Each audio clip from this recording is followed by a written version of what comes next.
In Missouri, medical marijuana is a constitutional right. If you have your medical card, then cannabis is the same level of protected rights as speech, Yes.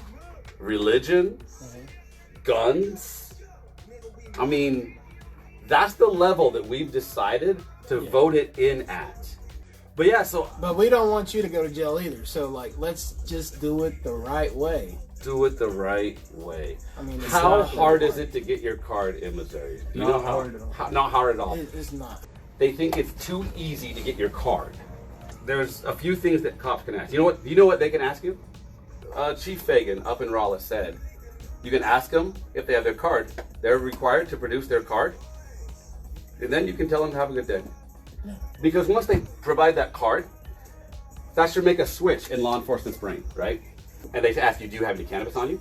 And you're like, I have my card. And then you're like, okay, let me see your card. And you show them your card and your ID, two-part process. Boom.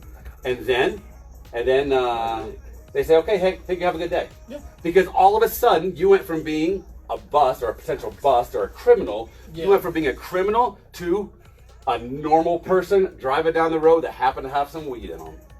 So my goal, that I started with the business, but my current goal is to make patients in Webster County feel safe. Not safer. I want patients to feel safe. So like, if you see the cops right now, even though you're totally legal, are you gonna be happy to see them, or are you gonna be like, oh my gosh, again? Oh my gosh, yeah. Right. What I would like to see, when all this blows over, right, and this whole thing, we've got dispensaries open, and everybody understands that it's just a freaking plant, that it's not a big deal, that it's not a gateway drug, that it's not this, that it's not that, that it's not all this reefer madness crap, that when we see cops, we should be happy to see them.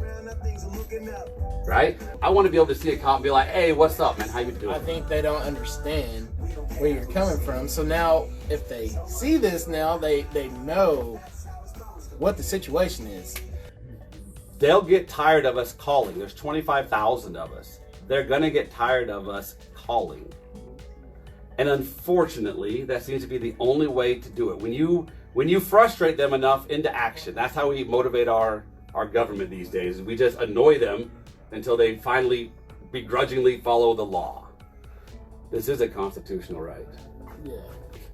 Like, a black kid going to a white school, man.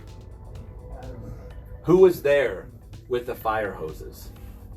It wasn't the feds, it was the local people that couldn't keep up with the times, that small town mentality that said, nope, not in my town.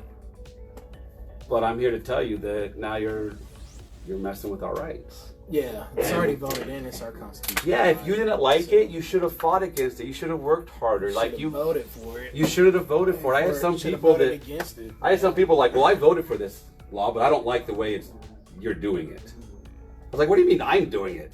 You voted for it. Yeah. You should have read the law. I said, you read the law? Yeah. No. They I thought, well, you already should had have it read the written. law. Yeah.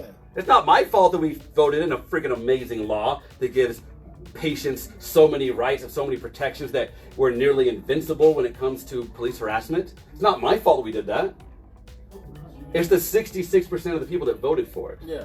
And if they didn't read it, sorry guys. If you think it's too easy to get, sorry guys. If you think it's that too many kids have it, sorry guys. You should have read the amendment. Yeah. You know? What's up, man?